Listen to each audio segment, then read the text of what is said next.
I mean, let's talk a little bit about the why am I spacing on the name? The hole in the ground. Yes, I said that in front of the city council. They didn't like it. No, they don't like that name. I want to say the Outback, but I know that's not right. Outpost. The Outpost. Thank you.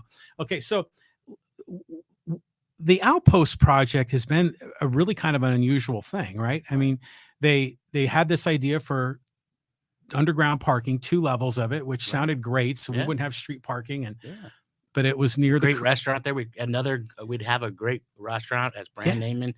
The Urge was going to come in with their pub. I was like excited because I love the Urge. Oh yeah, Urge is great. Yeah. I can get Racer 5 there. That's one of my favorite beers. Mine's a Pliny. Okay. So yeah, if they were there, and then there was going to be a food court, there was going to be, a gym, that we can go to after we drink beer, so we can kind of work it off. And then there was housing, right? There was like 1, 2, 3 bedroom apartments or condos that were all blended together. Right. Yeah, I think when that was announced, everyone's like, "Hey, right on, bring it on." That seems like an upgrade. And that was sort of like the groundbreaking of this whole plan for Poway Road. But then everything went to hell, right? They hit water, it was flooding, they went out of business. So if you're on city council, how would you handle that? I mean, what would you do to help revitalize or restart the Outpost? Or is there anything we can do from a city government perspective? I think as a city government, our job is to communicate with the people. And so when something like this is like an eyesore to our community, the main thoroughfare, like next to the biggest intersection downtown in Poway, they need to be updated. Say what's going on. This is where we're at. And so when I was at the forum with the people running, we have a meeting with all the city employees telling us this is where we're, the heads of the position saying this is where we're at. And I asked the question, where are we at? And the current status is the people currently purchased it.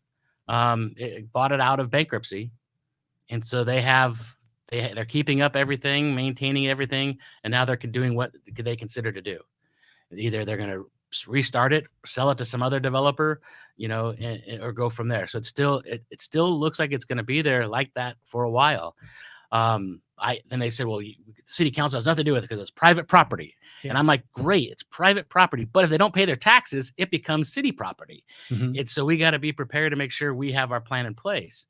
And when you talk to the people, the Poway, when I'm out there talking to on the street, they're saying, are they going to fill it back in? And what are they going to build there? I go, well, it is private property, and they have a certain amount of time they have to be before there is the current license they have, what's it called, the city permits for that building. They have a certain amount of time. If they don't build or start, then they go back to zero, which that would be the best for us. So if they get without that time period, then it brings back. So then the city council could then have the current or the new city council will be able to have a voice on whatever goes there and how it's handled in the future. Yeah, I mean, that kind of makes sense because it is delicate.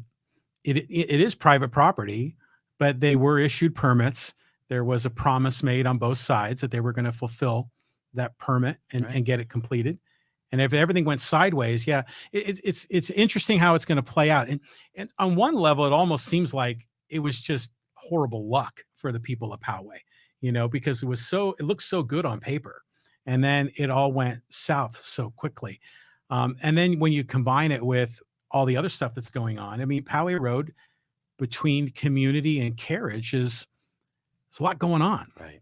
And I think that's what's got some of the people sort of rattled. Kind of worried. What is the city going to be like then? Right. When if it's all concrete, 10 feet from the street, how's that going to really create that community? It's going to add some great housing. It's going to add some new tax money coming in with all these new buildings and houses and condos. But what we'll be able to provide them? What kind of services we'll be able to have for them? How are we going to take all that additional people who are going to live down there, which are going to help all the businesses?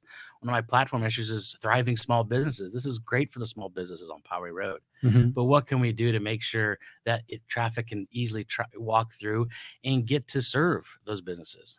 Yeah, we really don't know yet what businesses are going to be going into some of those mixed use buildings yet. Right. The first one has, like, the real estate agent who's selling the spaces has the mixed use spot. Is that the one right on the corner across from the library? Yeah. I mean, it makes sense for right now. I'm sure somebody else is going to go in there in time, but it's like fulfilling the mixed use by having the real estate agent there for the building. Okay. You got to do what you got to do, I guess. Hey, we got some questions coming on